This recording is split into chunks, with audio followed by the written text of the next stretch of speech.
So is it interesting, interesting, or interesting? 4 syllables, 3 or 2? Which one do you use? And what in the world does it have to do with weather? Welcome to What Is It About the Weather, a podcast where we explore the many ways that weather intertwines itself into our lives. I'm your host, Mark Jelinek, and this week, well, you may hear it. I'm outside. It sounds a little different. That's why. And for a change, I'm filming it with video. Yeah, I know. Only 222 episodes to get here. But I'm actually doing this when I'm out enjoying the interesting weather. Actually, last night I had hoped to film the episode. There was a neat phenomenon in the sky, something called a sundog. And it's where you tend to see them a lot more in the winter time, but it's where you see either kind of a rainbow or a spot on either side of the sun. Sometimes it's both. Sometimes it's just one side, which is what I had last night. But as quickly as it appeared, it disappeared. In any case, I'll use a picture that I took as cover art for the show, and hopefully you'll get a chance to view it that way. I'm sorry I wasn't able to film the video and bring that in. Interesting weather then, interesting now. I've got some potential for a little rain coming into the area. We had some thunderstorms last night. So, as you can imagine, certainly weather that I'm enjoying. And it's fall, at least for me. Finally had some cool weather, like really felt like fall. And that's what people always, they ask, well, what's really the start of fall? And the first answer I always give people is, well, does it feel like fall to you? Because everybody's different. Depends where you live, depends what, it can be what continent you're on, it can be what latitude you're at, it can just be how close you are to the ocean. All these things influence when fall really arrives in a given area. You know, we have these traditional markers. You've heard me mention the meteorological fall, which for, you know, doing research makes a lot of sense that we use the beginning of the month. So September was that date, of course. We've got solar fall coming in just a couple of weeks here, that, you know, when we'll see the sun do its thing and make that transition to crossing over the equator in terms of positioning. And even, you know, you have lunar fall, which makes sense for locations that quite often are agriculturally oriented. And we actually just had Mid-Autumn Day celebrated in the Chinese culture this past couple of days. So you get these things, right? You get these back and forths, and again, it really just depends on what works for you and what makes sense for you. Any case, I hope you're enjoying your fall, and that if it's a season you like, that's a nice long one. I'm seeing signs of going back to summer in my area, but that also means fall come back, so I'll take it either way. All right, we're going to talk a little bit about interesting weather in a bit, but me being outside and enjoying the interesting weather comes with a, what's going on, Mark? What are you out there doing? Why are things changing up? And, you know, you heard me mention we're 222 episodes into this podcast. Started back in 2016, and I was, you know, glad I was able to do this. I was doing some new stuff. I had a chance to go back and teach at my alma mater, and I took that, right? It was a great timing. You know, was looking for some new challenges, and that came up, and so I jumped on that. But that also provided me a little more extra time to do things like create this podcast. And I'm grateful for that experience. 6.5 years later, God, it's been a roller coaster ride. You know, I've had great opportunities to do new projects and new endeavors, and have really enjoyed that.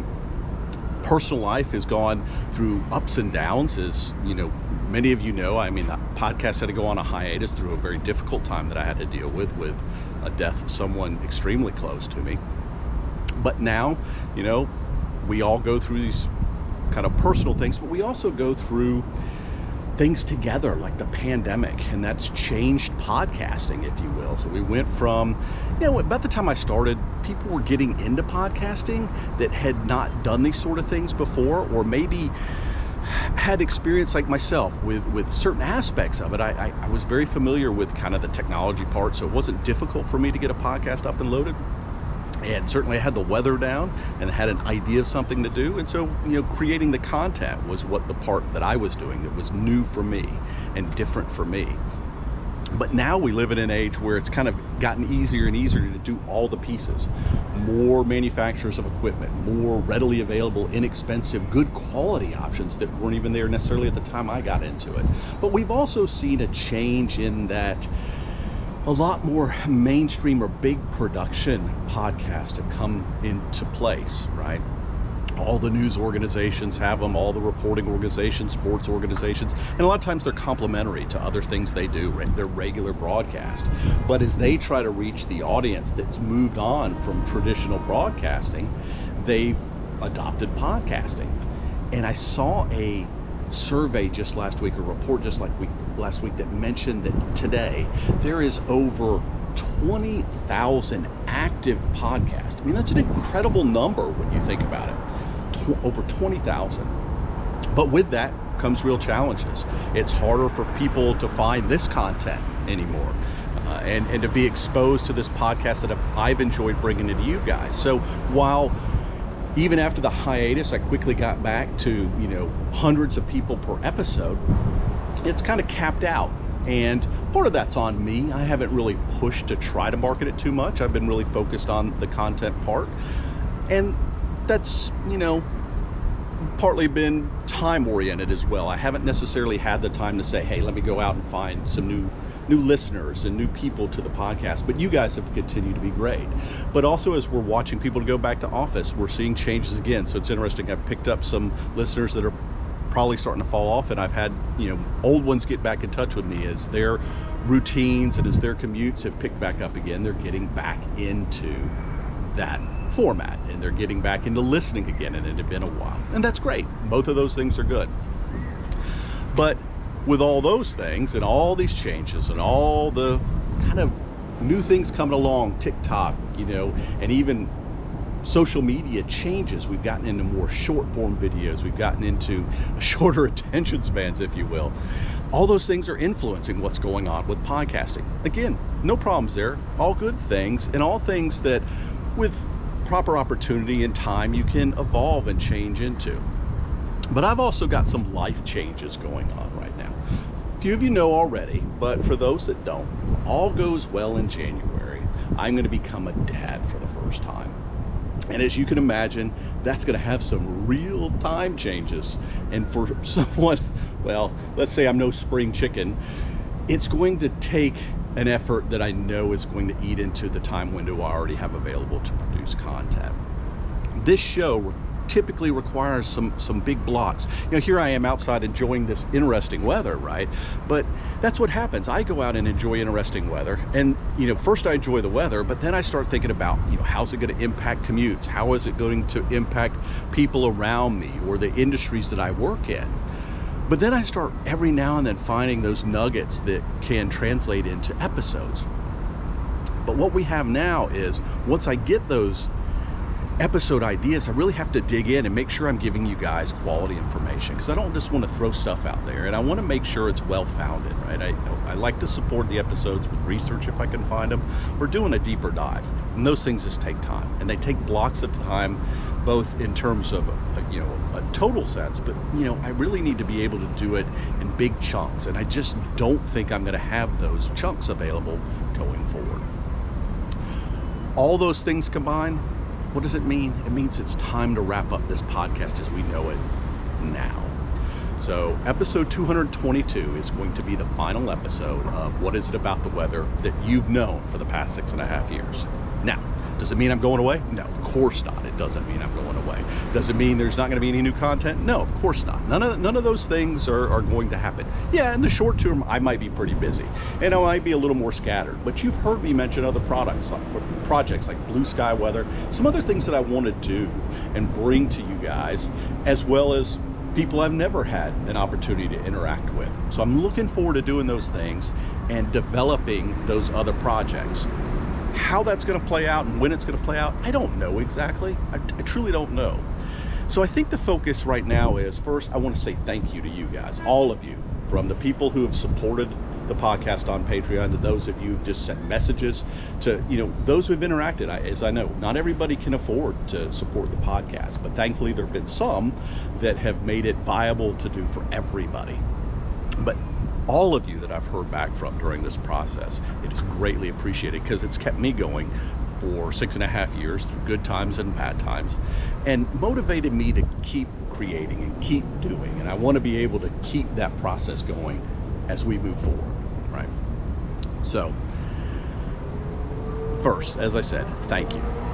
Now the next is the logistics of how do we stay in touch from here. I'm going to point you to the website, whatisitabouttheweather.com. That's always a good place to start, right? Because we've got that easy thing to find. You don't have to remember much of anything other than the title of the podcast. And it's a pretty basic web page. I haven't updated it in a while, so I probably will as new forms of communication come into play. As new content is produced, I'll update and keep that area updated. But you've got all the same old mechanisms that you've had. Whatisitabouttheweather@gmail.com. Never hesitate to send me an email, even if it's asking something that has nothing to do with the podcast, because I've gotten plenty of those over the years, and that's fine. And I'm glad to have those exchanges. And I want to stay in touch, no matter what the topic of conversation might be. Hey, maybe it is you start throwing me stuff that you want me to consider. That's fine too. Like I said, I don't know what all the content's going to be yet. The other method, and maybe the one that's easy to do if you want to see new content as it comes forward, most likely I'll be doing it on the YouTube page. So youtube.com, and then it's /C, little c, and then another slash, and then what is it about the weather. Again, the link is on the homepage for whatisitabouttheweather.com. But if you connect there, if you subscribe there, I think you'll start seeing, even as I kind of play with new content, I'll probably drop it there just because it's a good sandbox, if you will, to try out new things, new formats, and to work with content that I go forward with. If I start producing something more formally that's beyond YouTube, YouTube will still get it most likely. The web page will certainly get it. The other place is if you're active on Twitter, you can certainly find me there. Mark_Jlang, that gets to me personally, but there's also still the What Is It About the Weather Twitter feed as well. Either of those, the content will be, I'll push it to those things. Now, I'm not a Facebook person, and I've not used Instagram for the podcast, but that may change. Again, just keep an eye on the website and use one of these other methods. No matter what the case is, all I can say is stay in touch. I've enjoyed this experience, and I hope you have as well. And I look forward to us all continuing to have interesting weather. Now, you heard me mention that early on, and I was thinking about a way. I don't want to say farewell, right? This is not a goodbye, but we have these things like in Hawaii, they say aloha, whether you're greeting or saying farewell, and it kind of just means the same thing. It's a connection. It's not so much a you've come into my space or you're leaving my space. It's an acknowledgement of, oh, it's good to be with you in this moment, sort of thing. And there's other cultures too that use things like, in Italy they use ciao kind of interchangeably for the same kind of effect. But I started thinking about things, and I was like, well, there's this kind of thing, the fair weather or good sailing or different phrases that have been used, but fair weather it's not interesting to me, right? Fair weather's great. And some days I like fair weather. Some days I like the storms that I had last night, and I hope you do too. But what I really want is I want you to have interesting weather, right? However you want to say it. And I don't say it as a question mark, like, that's interesting. I say it as, I want you to have interesting weather. And not just the weather. I want it to be interesting in a way that connects to your life, that connects to who you are. And hopefully this podcast has given you an opportunity and a mindset to think about weather differently. That's genuinely what I hope for, if we've achieved nothing else, okay? So, interesting weather. And for goodness sake, let's all remember, until we touch base again, there's much more to weather than the weather itself.